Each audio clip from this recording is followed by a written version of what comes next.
सद्बुद्धि, सन्मार्ग और कार्य का अवसर देना, अडिग रहे विश्वास तुम पर, ऐसा अंतः कर देना। मेरे हृदय में आने में तुम्हें कोई संकोच न हो। हे गुरुदेव, मुझे नज़रों से दूर कभी न होने देना। हे गुरुदेव, मुझे नज़रों से दूर कभी न होने देना। नमस्कार, गायत्री चिंतन धारा में आपका स्वागत है।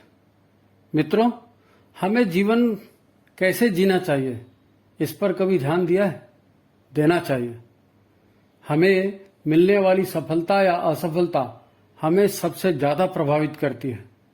सामान्यतः हम जीवन में एक समस्या का समाधान करने जाते हैं और दूसरी समस्या खड़ी कर लेते हैं, स्वयं खड़ी कर लेते हैं। हमारा सारा जीवन ऐसे ही कटते जा रहा है। तो जीवन साधना क्या है? जीवन साधना अपने भीतर की अस्त व्यस्तता को ठीक करने का नाम है।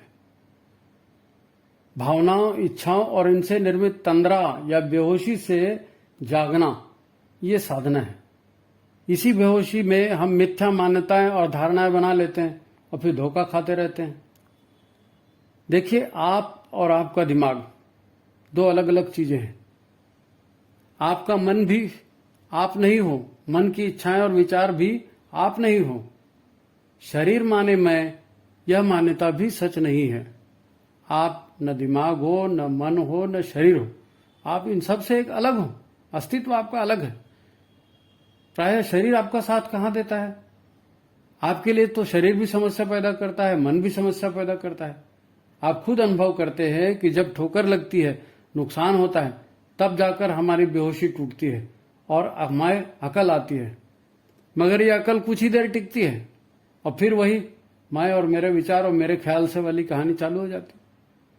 जीवन साधना हमारा वह प्रयास है जिससे हम सतत जागृत और चैतन्य रहने लायक व्यवस्था अपने भीतर बनाने का प्रयास करते हैं। असत्य, भ्रम और बुरे की पहचान भी तभी होगी जब हम चैतन्य या जागृत रहेंगे। हमारा मन हमेशा भूतकाल में रस लेता है या भविष्य की कल्पनाएं गढ़ने लगता है। हम आज में जीते कहाँ हैं?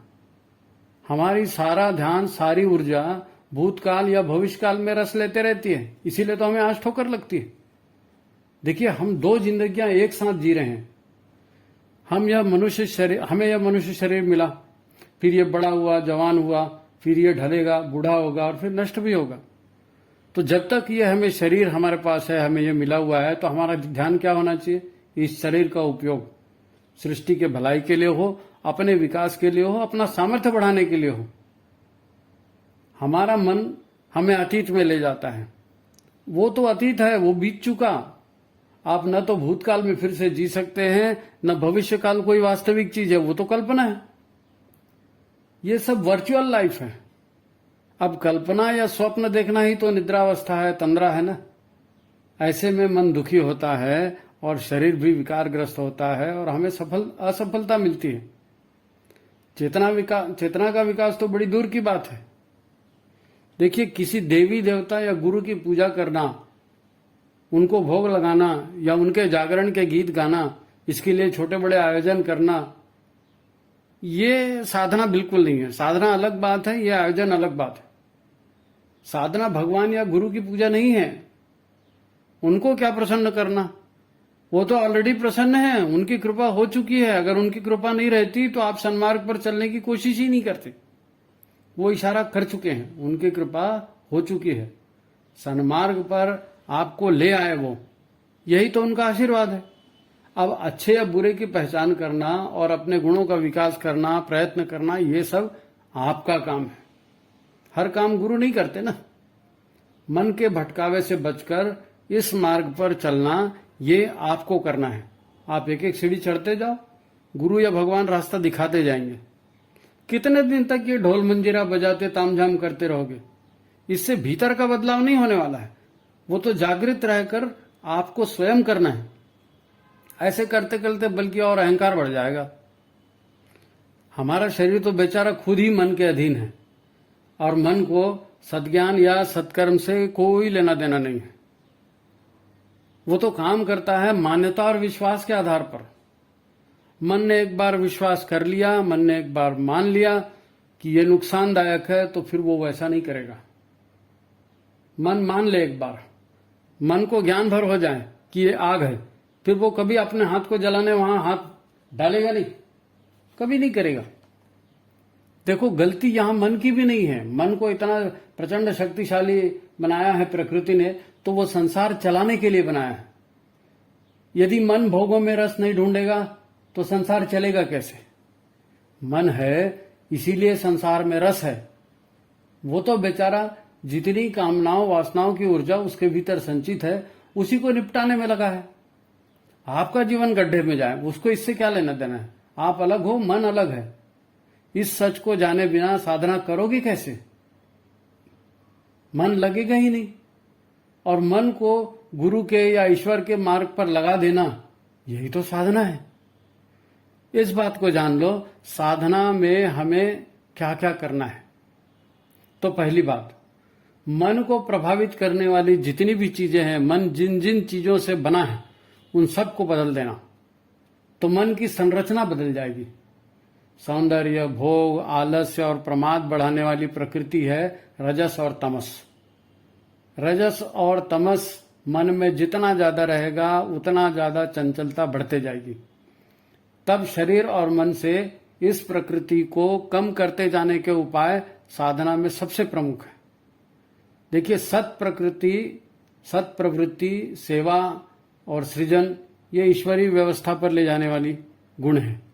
इसलिए सत की प्रकृति को, वो तमस और रजस की प्रकृति थी, सत की प्रकृति शरीर और मन के हमारे भीतर बढ़ते जाए, ऐसा उपाय करना पड़ेगा, उस तरह का आचरण करना पड़ेगा। अच्छा, प्राण या ऊर्जा या जीवनी शक्ति जिसको कहते हैं, ये भी अगर घट जाए तो जीवन में प्रमाद बढ़ जाता है, आलस्य बढ़ जाता है। इसलिए प्राणवान भी होना पड़ेगा। प्राण ऊर्जा बढ़ाने से भोग और प्रमाद के भाव भस्म हो जाते हैं। तो प्राण ऊर्जा को बढ़ाने के उपाय करेंगे। फिर शरीर को भी फिट एंड फाइन रखना पड़ेगा, क्योंकि शरीर का तंत्र खराब हो तो मन भी खराब हो जाता है, और शरीर स्वस्थ तो मन भी स्वस्थ। एक और चीज है जो हमें बड़ी जबरदस्त प्रभावित करती है, वो है सामूहिक मन या कलेक्टिव माइंड। जैसे एक व्यक्ति का मन होता है, हमारा मन होता है, ऐसे ही समाज भी एक अलग अस्तित्व है, और समाज का भी एक मन होता है, उसे कलेक्टिव माइंड कहते हैं। तो समाज के मन और समाज की मन की प्रवृत्ति को बदलने के उपाय भी सामूहिक रूप से हमें ही करने पड़ेंगे। एक और चीज, हम ब्रह्मांड का ही एक छोटा सा अंश है, और ब्रह्मांड का भी अपना मन है। इसे यूनिवर्सल माइंड कहते हैं। तो यूनिवर्सल माइंड से कैसे जुड़ेंगे? ध्यान के माध्यम से। तो ये सारे उपाय, मन को, शरीर को, प्राण ऊर्जा को बढ़ाना और ध्यान के माध्यम से उस ब्रह्मांडी चेतना से जुड़ना, ये सारी प्रक्रिया साधना की प्रक्रिया है। तो ये है साधना की वास्तविक प्रक्रिया। आप एक एक चरण आगे बढ़ाते जाइए, एक एक सफलता आपको मिलती जाएगी। पहले दैहिक मिलेगी, फिर मानसिक मिलेगी, फिर लौकिक मिलेगी, फिर पारलौकिक सफलता भी इसी से मिलेगी। मूल क्या है? शुरुआत कहां से करनी है? तो साधना की मूल शुरुआत होती है शरीर शोधन और मन शोधन से और प्राण ऊर्जा के अर्जन से। इसके लिए प्रयास करें, आपको जीवन में सफलताएं क्रमशः मिलती जाएंगी। ठीक है, आज यहीं तक।